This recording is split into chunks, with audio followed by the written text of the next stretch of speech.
ЮНЕСКО болон Шанхай итгэлцийн сангийн дэмжлэгтэйгээр багшийн чадамжийн хүрээ боловсруулах төслийг Монгол улсад хэрэгжүүлээд бид бүхэн өнөөдөр хаалтын хилцүүлгийг хийж байна.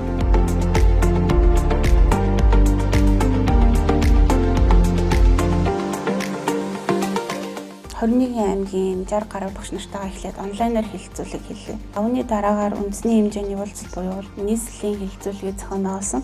Орон нутгийн бүсчилсэн хилцүүлгүүдийг дараах аймагуудад зохион байгууллаа.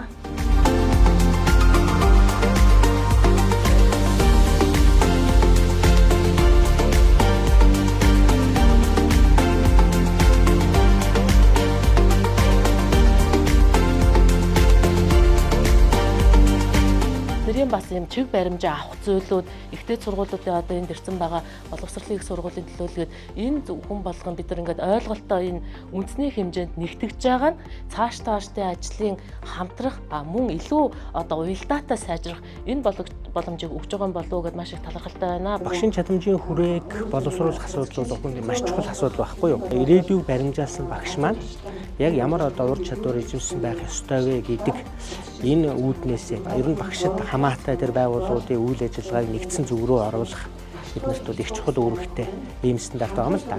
Ийм чадамжийн хүрээ боловсруулагдаад явж байгаа. Тэгэхээр энд бол яг Монгол Улсын боловсролын сургуулиуд яг ер нь одоо багш бэлддэг гэдэг утгаараа бол оролцоод явж байгаа. Ялгаатай хэрэгцээ гэдэг зүйл маш ихээр гарч ирсэн тохиолдолд түүнд тохирсон арга зүй ур чадвар багшаас зайлшгүй шаардаад байгаа юм.